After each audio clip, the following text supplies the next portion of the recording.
ரொம்ப சந்தோஷமா இருக்குங்க. ரொம்ப சந்தோஷமா இருக்கு. சொல்ல முடியாத அளவுக்கு ஹாப்பியா இருக்கும்.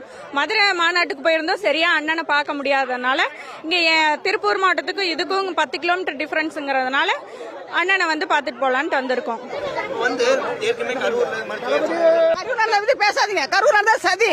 ஏன் நீங்க இதை பேசுறீங்க? கரூருக்கு எங்களுக்கு சம்பந்தம் கிடையாது. கரூர் நடந்த பூரா சதி பண்ணாங்க. நாங்க சதி பண்றதுக்காக வரல. நாங்க அவர் தூக்கி வச்சிருக்கா வந்திருக்கிறோம். ஏன் கரூர் நடந்த பத்தி இங்க பேசுறீங்க? கரூர் பத்தி பேசாதீங்க. கரூருக்கு அதுக்கு சம்பந்தமே கிடையாது. கரூர் போய் அவர் போய் யாரையும் போய் விழு சொன்னாரா? யாரையும் தூக்கி போட்டாரு? இல்ல இல்ல, சதி நடந்திருக்கு. அது எல்லாருமே தெரியும். திரும்பி திரும்பி அதே பேசுறீங்க. பேசாதீங்க. யார் சொன்ன? அவர் கொடுத்த இடம் அப்படி, இப்படி இடம் கொடுத்த இடம் அப்படி, அந்த மாதிரி அவர் கொடுத்த இடம் அந்த மாதிரி. அவர் ஒண்ணு சின்ன மனுஷன் கிடையாது. திருண்டு கையால கொடுத்து கையிலுக்கு உள்ளாங்க தூக்கிட்டு போறதுக்கு அவர் மலை. அதனால அவர் கொடுத்த இடம் அப்படி. கண்டிப்பா இருக்கு. இப்பவும் சொல்றாங்க பாதுகாப்பு கொடுக்கறதெல்லாம் கொடுக்குறாங்க. சொல்றவங்க தற்கொலை, சொல்றவங்க தற்கொலை. அவர் தற்கொலை கிடையாது. எவன் சொல்றானா அவன் தற்கொலை.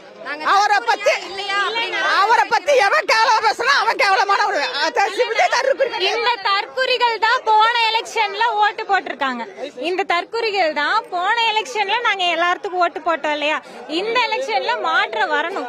கண்டிப்பா எங்க அண்ணா எங்களுக்கு நல்லது செய்வாருங்கிற 100% நம்பிக்கையில நாங்களும் கத்துக்கிட்டு முன்னேறி வருவோம்.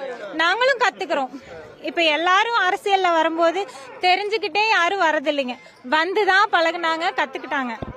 இப்ப நாங்களும் வந்து பழகுறோம், கத்துக்கிறோம், நல்லது செய்யறோம்னு வரோம். எங்க அண்ணாக்கு வந்து 100% பெண்களோட ஓட்டு கண்டிப்பா இருக்குங்க.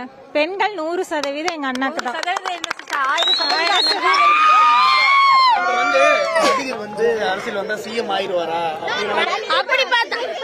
அப்படி பார்த்தா எம்ஜிஆர் அவரும் நடிகர் தான். ஜெயலலிதா அவங்களும் நடிகர் தான்.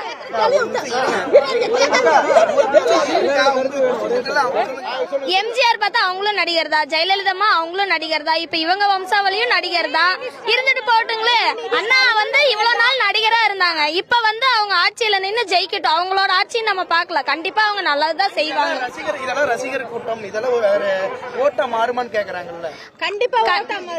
கண்டிப்பா ஓட்டா மாறுங்க. ரசிகருங்கிறது வேற, அண்ணாங்கிறது நம்பிதான் எல்லாருமே வந்திருக்கிறாங்க. கண்டிப்பா இந்த இதுல வந்து கண்டிப்பா அண்ணா தான் வருவாருங்க.